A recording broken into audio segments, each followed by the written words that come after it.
Bab 109. Orang tua di bawah tebing. Setelah meninggalkan paviliun obat spiritual, Harley berlari ke taman rumput spiritual. Berbeda dengan beberapa kali sebelumnya, kali ini dia tidak mendengar suara Okili yang sedang berhubungan seks dengan murid perempuan. Mungkin Okili mengalami luka cukup berat akibat dari pertandingan murid luar, sehingga dia hanya bisa berbaring di ranjang. Mengabaikan hal ini, Harley berjalan ke gerbang taman rumput spiritual dan langsung menuju ke rumput spiritual. Dia tahu bahwa dia akan memasuki gerbang dalam 3 hari kemudian dan kesempatan untuk datang ke taman rumput spiritual ini untuk memetik rumput spiritual sangat langka, jadi dia meminjam token dari Freddy Su untuk mengambil banyak sebelum memasuki gerbang dalam. Faktanya, dia telah melakukannya sekarang. Memegang token Freddy Su, dia cukup percaya diri dan seperti perampok di sepanjang jalan, dia mengisi tas penyimpanan yang sudah disiapkan hingga penuh, lalu tempat yang dia lalui pun kosong. Rumput spiritual ini aku ambil untuk alkimia, kamu tidak bisa menyalahkanku. Sambil memasukkan rumput spiritual ke dalam tas penyimpanan, Harley tidak lupa untuk mencarikan alasan untuk dirinya sendiri.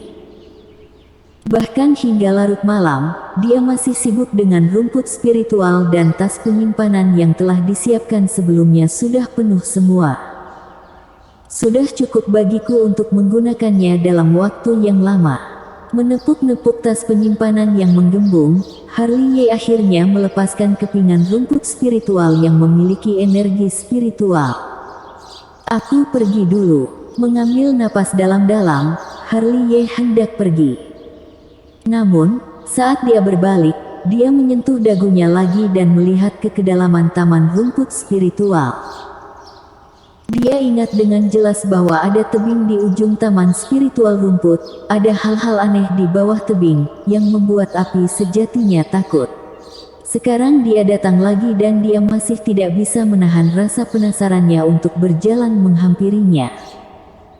Kedua kalinya dia sampai di ujung taman rumput spiritual, dia berdiri di tepi tebing dan melihat ke bawah. Tebing masih menjulang dan ketika dia melihat ke bawah, yang bisa dia lihat hanyalah awan dan kabut yang berterbangan serta setiap kali dia melihat ke bawah, sepertinya dia sedang melihat jurang maut dan pikirannya seperti ditelan. Pada saat ini, api sejati dalam lautan diafragmanya berfluktuasi lagi, seolah-olah takut dan meringkuk di tepi lautan diafragma Harley. Meskipun nyala api itu berdenyut, tetapi dia dapat merasakan api sejati itu menggigil. Apa yang terjadi di bawah sana yang membuatmu begitu takut? Melihat api sejati di lautan diafragma, Harley tidak bisa menahan diri untuk menggaruk kepalanya. Tiba-tiba, hembusan angin bertiup, tetapi itu membuatnya menggigil tiba-tiba. Melihat sekeliling tanpa sadar, Harley terbatuk kering. Terlalu aneh di sini, terutama api sejatinya yang menggigil di lautan diafragma, yang memberinya perasaan dingin di sekujur tubuhnya. Tidak baik berlama-lama di sini. Berpikir pada dirinya sendiri, Harley berbalik tanpa ragu-ragu. Tentu saja, tepat ketika dia berbalik dan satu kakinya telah terangkat, sebuah isapan yang kuat dan tak tertahankan melonjak dari belakangnya dan dia tersedot di tempat sebelum telapak kakinya mendarat. Apa ini? Harley tertegun di dalam hatinya dan ingin bergerak, tetapi ditahan oleh kekuatan aneh. Dia hanya tahu bahwa tubuhnya jatuh dengan cepat dan angin melolong di sekujur tubuhnya seperti pisau tajam, di mana pisau itu menikam seluruh tubuhnya. Tidak hanya itu, energi sejati dan hak bicaranya bahkan dilucuti, jadi dia hanya bisa membiarkan dirinya diseret ke dasar jurang oleh kekuatan dahsyat itu. Segera, dia hanya merasakan kegelapan di depannya dan tubuh yang jatuh, tampaknya telah memasuki jurang maut dan yang bisa dia lihat hanyalah sepotong hitam pekat, yang membuat orang berpikir bahwa dia telah jatuh ke neraka. Langit dan bumi jatuh ke dalam keheningan saat ini. Entah kapan, di dasar tebing yang gelap, Harley hanya merasa kakinya mendarat dengan stabil dan bahkan pengekangan di seluruh tubuhnya hilang. Setelah mendapatkan kembali mobilitasnya, dia membalikkan tangannya dan mengeluarkan pedang-pedang Qi Xiao, kemudian mengeluarkan manik-manik roh yang menerangi. Matanya menatap sekeliling, bagian bawah tebing yang gelap memberinya semacam ketakutan. Menggunakan cahaya manik-manik roh, dia bisa melihat pemandangan di sekitarnya dengan jelas. Itu adalah tempat yang mati dan sunyi, tidak ada bunga, pohon dan tanda-tanda kehidupan. Sekelilingnya dipenuhi dengan kabut dan tanah berpasir di bawah kakinya terasa sangat lembut ketika diinjak, tetapi dia juga samar-samar melihat di tanah setengahnya ditutupi oleh tulang. Selain itu, apa yang bisa dia lihat adalah altar yang rusak. Altar itu sepertinya sudah lama sekali karena terlihat sangat tua dan di atasnya juga ada jejak darah yang menuliskan huruf yang tidak dia kenal. Melirik ke altar, Harley menyipitkan matanya sedikit dan menemukan bahwa ada patung batu berbentuk manusia di atas altar yang rusak itu sedang duduk bersila. Bila dilihat dari dekat, dapat terlihat bahwa itu adalah seorang orang tua. Mengapa aku bisa dibawa ke sini? Cahaya di matanya menjadi tidak pasti. Apa asal-usul tebing ini?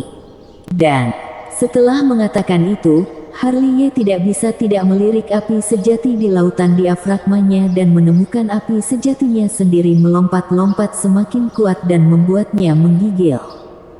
Teman kecil. Tepat saat dia berpikir, sebuah suara tua dan halus tiba-tiba terdengar. Siapa? Tiba-tiba dia mengepalkan pedang-pedang Qi Xiao. Harley melihat sekeliling dengan waspada, ada keringat dingin yang menetes dari dahinya dan jantungnya berdebar kencang. Tempat ini sangat aneh, dia bahkan tidak bisa mendengar dari arah mana suara itu berasal. Teman kecil, suara tua dan halus itu terdengar lagi. Siapa? Harley mundur selangkah tanpa sadar sambil memegang pedang Qi Xiao dan dia meningkatkan kekuatannya. Di belakangmu, suara tua itu masih halus dan terdengar tua. Mendengar ini, Harley tiba-tiba berbalik, meskipun suaranya sangat halus, dia masih mendengar sumbernya dan itu adalah patung batu seorang pria yang duduk bersila di altar di belakangnya. Kamu menatap patung batu berbentuk manusia di altar, Harley mundur selangkah lagi.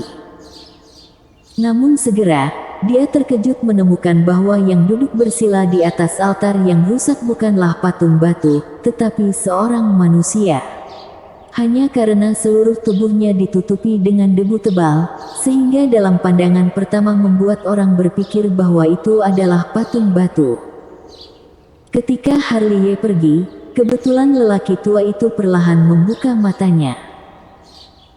Begitu mata ini terbuka, Harley mundur selangkah tanpa sadar lagi, karena salah satu mata pria itu kosong, tanpa bola mata, tanpa pupil, hanya lubang hitam, sedangkan mata yang lain juga aneh, seperti jurang yang tidak terlihat dasarnya.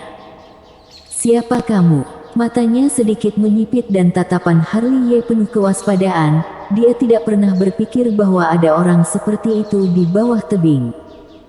Niels Jiang. Kata-kata lelaki tua itu lemah dan suaranya sangat kecil hingga dia hampir tidak bisa mendengarnya. Niels Jiang. Harley memutar matanya dan cukup yakin bahwa dia belum pernah mendengar tentang orang ini, setidaknya tidak di dinasti Dacu. Berpikir dalam hati, Harley menatap Niels Jiang dari atas ke bawah. Meskipun dia membuka matanya, dia tetap tidak bergerak. Debu di sekujur tubuhnya juga sangat tebal dan tubuhnya dipenuhi dengan aura kematian yang kuat, seperti merangkak keluar dari peti mati. Mengapa kamu bersembunyi di bawah tebing sekte Han Yue? Sambil menilai Niels Jiang, Harley menatap Niels Jiang lekat-lekat, seolah-olah bisa mendapatkan beberapa petunjuk dari kata-kata Niels Jiang. Mendengar ini, Niels Jiang tidak bisa menahan senyum. Sebelum sekte-sekte Han Yue didirikan, aku sudah ada di sini. Aku sudah duduk 5.000 tahun di sini. 5.000 tahun. Bahkan Harley ketika mendengar kata 5.000 tahun juga melebarkan matanya. 5.000 tahun, konsep macam apa ini? Dia tidak bisa membayangkannya. Kehidupan seorang kultivator, meskipun jauh lebih tinggi daripada manusia, tapi bukan tidak ada batas. Seorang kultivator di alam Ling Su dapat hidup paling lama 300 tahun. Alam Kong Ming dapat hidup selama 500 tahun, bahkan kultivator legendaris yang disebut dengan alam Tianjing juga tidak dapat hidup lebih dari ribuan tahun. Bila 5.000 tahun, maka membutuhkan jenis kultivasi seperti apa untuk dapat mempertahankannya? 5.000 tahun. Apakah lelaki tua ini merangkak keluar dari peti mati? Melihat ke atas dan ke bawah pada Niels Jiang di altar lagi, Harley menelan ludah. Ekspresi Harley tiba-tiba berubah. Bila dia bisa hidup selama 5.000 tahun maka itu adalah tindakan melawan langit, tapi yang lebih menakutkan adalah dia bisa duduk selama 5.000 tahun. Patut diketahui bahwa apa yang Niels Jiang alami bukan hanya perubahan tahun, tetapi juga kesepian tanpa akhir. Kejutan di hatinya membuat Harley melupakan kewaspadaannya dan menatap Niels Jiang dengan ragu. "Senior, apakah kamu benar-benar hidup selama 5.000 tahun?" Niels Jiang tidak berbicara, hanya mengangguk sedikit. "Lalu apa basis kultivasimu?" Meskipun tabu untuk menanyakan tentang basis kultivasi orang lain, tapi Harley tetap bertanya dengan rasa ingin tahu. Bersambung.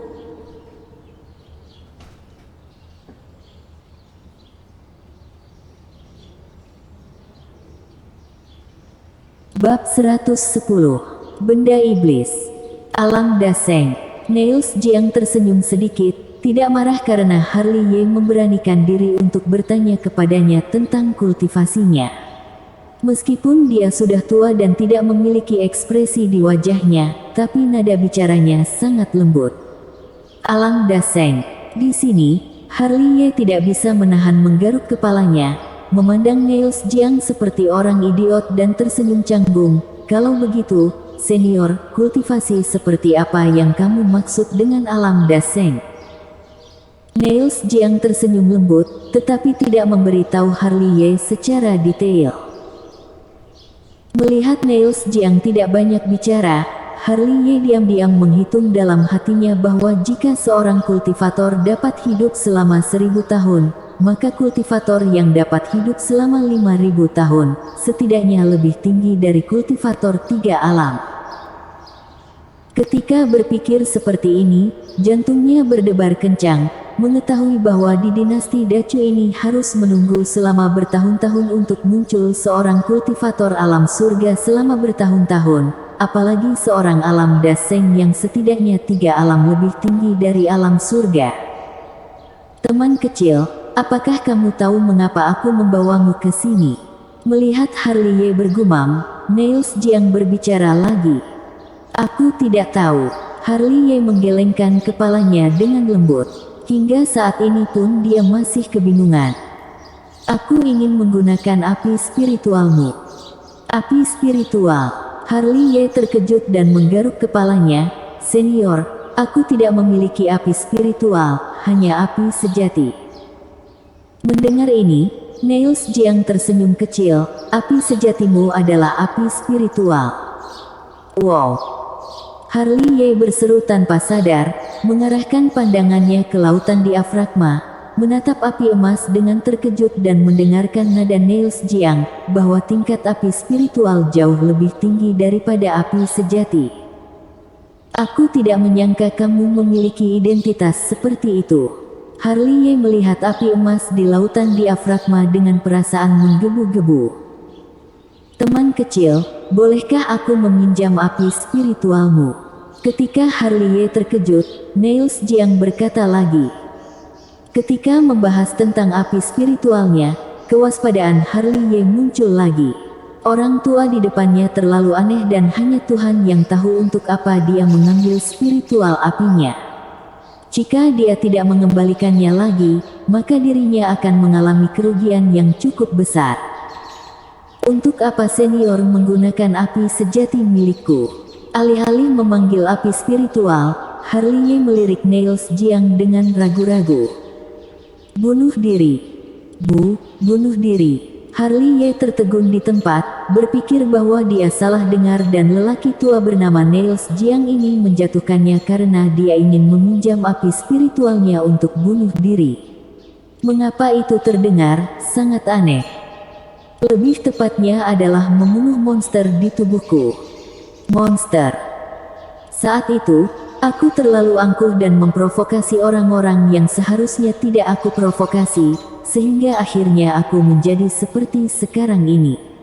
Mengetahui keraguan Harley, Niels Jiang menghela nafas kecewa, menjelaskan perlahan, kupikir aku bisa menyingkirkan dia, tapi aku terlalu meremehkannya. Selama 5.000 tahun, kekuatan aku sendiri sudah tidak bisa lagi menahannya. Sebegitu kuatnya, Harley terkejut sesaat. Ini adalah takdir dalam hidupku. Aku ditakdirkan tidak bisa melarikan diri dari bencana ini. Mengapa senior begitu pesimis? Haruskah aku meminta guruku untuk membantumu? Harley menatap Niels Jiang dengan ragu. Bila kamu tidak bisa menahannya sendirian, kita cukup mencari beberapa orang lagi untuk membantu. Niels Jiang menggelengkan kepalanya tanpa daya, tidak ada gunanya. Dengan tingkat kultivasi mereka, tidak peduli berapa banyak mereka datang, mereka hanya akan mati sia-sia. Mendengar ini, Harley tidak bisa menahan kedutan mulutnya. Senior, bahkan Master Alam Kong Ming saja akan mati bila datang membantu, lalu apakah kamu yakin api spiritual aku dapat memusnahkannya? Yakin. Harley memutar matanya sebentar, tetapi masih melirik Niels Jiang dengan curiga. Senior, bila ingin bunuh diri, kamu tidak perlu menggunakan api spiritual aku, bukan? Bila aku mati, monster di tubuhku akan menembus kurunganku. Selama 5.000 tahun, aku telah bersusah payah untuk menekannya dan aku telah menjadi sangat lemah, jadi aku sudah tidak bisa lagi menekannya. Oleh karena itu, sebelum aku mati, aku harus menghancurkannya terlebih dahulu. Jika tidak, ketika monster itu keluar, itu akan menjadi malapetaka. Aku sudah paham maksud senior. Harley mengangguk dan memanggil api spiritual dari lautan diafragma. Pergilah. Dengan lambaian besar tangannya, Harley memukul api spiritual ke Niels Jiang. Segera, api spiritual menyelimuti Niels Jiang, mengibaskan debu dari tubuhnya, mengungkapkan tubuh kurus Niels Jiang dan Harley bahkan tidak bisa melihat setetes darah pun di tubuh Niels Jiang. 5.000 tahun, itu benar-benar sudah memakan banyak usaha. Bergumam, Harley tidak bisa tidak merasa was-was pada monster di tubuh Niels Jiang, yang bisa membuat seorang alam dasen berusaha begitu keras, itu sudah menunjukkan betapa kuatnya dia. Segera, raungan sengit datang dari tubuh Niels Jiang, yang tampaknya merupakan kemunculan api spiritual, yang membuat monster-monster di tubuh Niels Jiang merasakan ancaman yang kuat, sehingga mereka mengaum untuk menerobos keluar dari kurungan tubuh Niels Jiang. Di samping, wajah Harley menjadi pucat dan auman monster itu tampak penuh dengan sihir dan kekuatan yang membuat pikirannya hampir tenggelam dan memberinya rasa sakit yang datang dari lubuk jiwanya.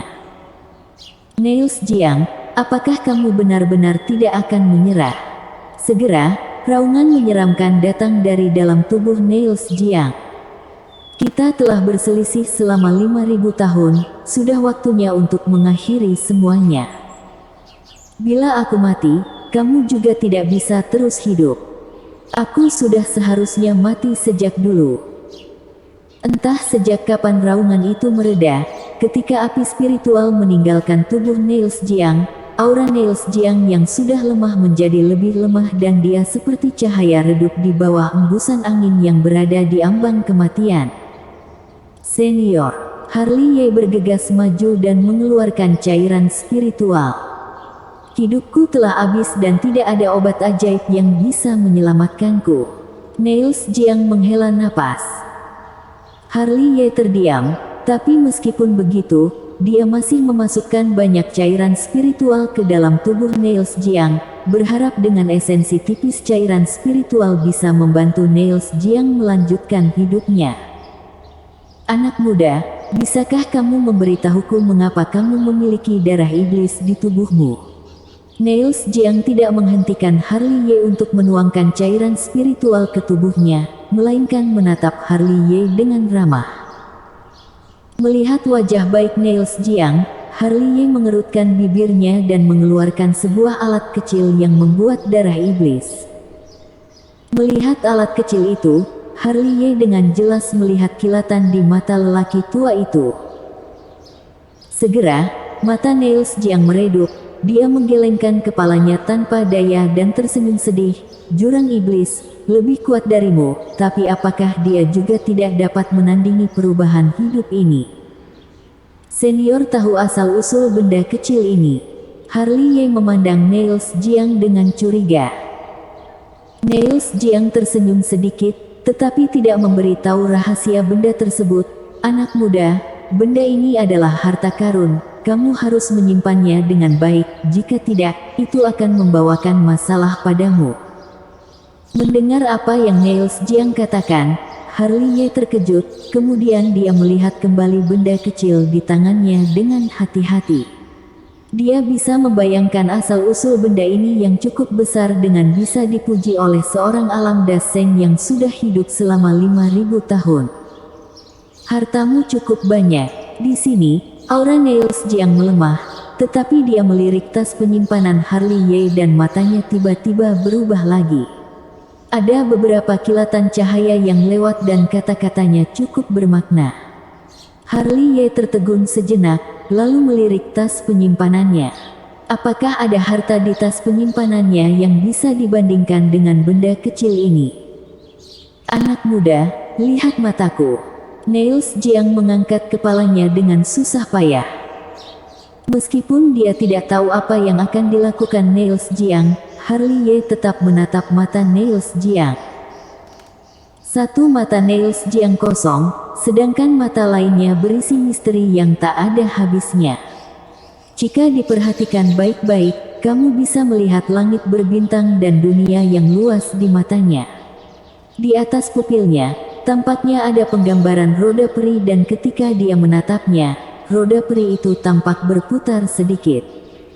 Mata macam apa ini? Harley Ye berkata dengan bingung. Mata keabadian 6 jalan, harta abadi yang paling aku banggakan dalam hidupku, aku akan memberinya padamu. Bersambung.